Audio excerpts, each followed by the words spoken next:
Hello my lovely dear viewers, আসসালামু আলাইকুম। Welcome back to my channel. আশা করছি সকলেই ভালো আছেন।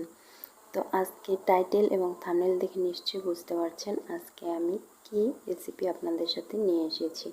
তো আপনারা ঠিকই ধরেছেন, আজকে আমি রুই মাছের ভুনা রান্না করব। এখানে আমি কয়েক টুকরা মাছ ধুয়ে পরিষ্কার করে নিচ্ছি। এটাতে এখন লবণ আর হলুদ দিয়ে দিয়েছি। এটা এখন আমি মেখে নিচ্ছি।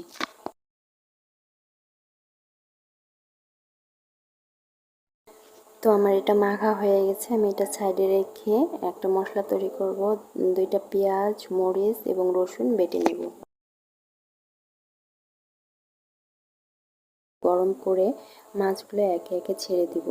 অবশ্যই তেলটা কিন্তু ভালো মতো গরম করে নিতে হবে। কেন নিতে হবে এটা আমি আপনাদেরকে ভিডিওর মাঝেই বলতেছি।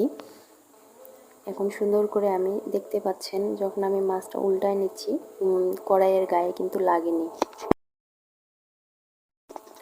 তো এভাবে আমি মাছগুলোকে ভেজে নিয়ে সাইডে রেখে দেবো। আপনারা চাইলে মাছটা না ভেজেও রান্না করতে পারেন। তো আমার বাসায় মাছ ভাজা ছাড়া চলেই না।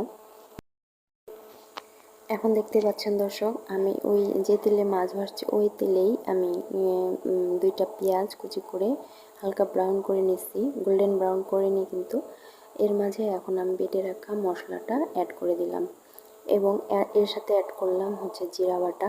আপনারা এর পরিবর্তে কিন্তু জিরা গুঁড়া এখন রসুনের কাঁচা গন্ধটা চলে যাওয়া পর্যন্ত আমরা এটা ভুনে নিব।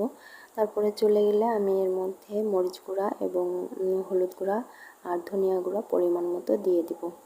তারপরে এটা ভালো করে কষাই নেব। তারপরে একটু এর মধ্যে আমি পানি দিব। পানি দিয়ে কষাই নিতে হবে, না হলে মশলাগুলো পুড়ে যেতে পারে।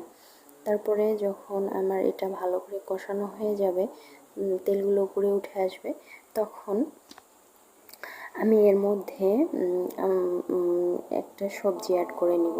আমার বাসায় এই সবজিটা ছিল, আমি তাই অ্যাড করলাম। আপনারা চাইলে এটা স্কিপ করতে পারেন। এটা হচ্ছে আমাদের অঞ্চলে এই সবজিটাকে কদোয়া বলে, আপনাদের এলাকায় কি বলে আমি জানি না। তো এটা আমি নেতিয়ে যাওয়া পর্যন্ত আর কি রান্না করে নিব, একটু ভুনাই নিব।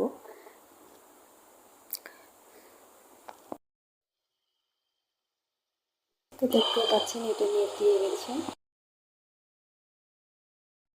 তো সবজিগুলো একটু নেতিয়ে যাওয়ার পর আমি একে একে মাছের পিসগুলো দিয়ে দিব এবং মশলার সাথে ভালো করে উল্টায় পাল্টায় এটা কষায় নেব।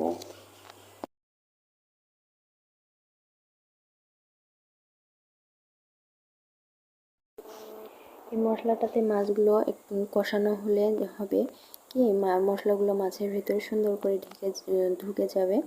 তারপরে এর মধ্যে আমি একটু পানি অ্যাড করে দিব।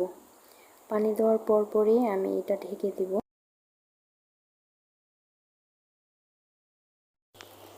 দর্শক, যখন পানিটা একটু কমে আসবে তখন আমি এর মধ্যে কাঁচামরিচ অ্যাড করে দিব কয়েকটা। এটা আমি ঝালের জন্য দিইনি, জাস্ট ফ্লেভারের জন্য। এরপর আমি 10 মিনিট রেস্টে দমে রাখবো। দম থেকে তুলে আমি একটু লবণ হয়নি, আমি একটু লবণ দিলাম। তো তৈরি হয়ে গেল মাছ ভুনা। তো দেখতেই পাচ্ছেন দর্শক কতটা আকর্ষণীয় হয়েছে। আপনারা যদি আমার মতো এই আকর্ষণীয় রেসিপিটি মাছ রান্নাটি ফলো করতে চান তো অবশ্যই আমার এই রেসিপিটি ফলো করতে পারেন। ফলো করলে অবশ্যই 100% শিওর এইরকমই আকর্ষণীয় হবে। তো আজকে এ পর্যন্তই। ভালো থাকবেন, ভালো রাখবেন, আমাদের জন্য দোয়া করবেন। আল্লাহ হাফেজ। Thank you.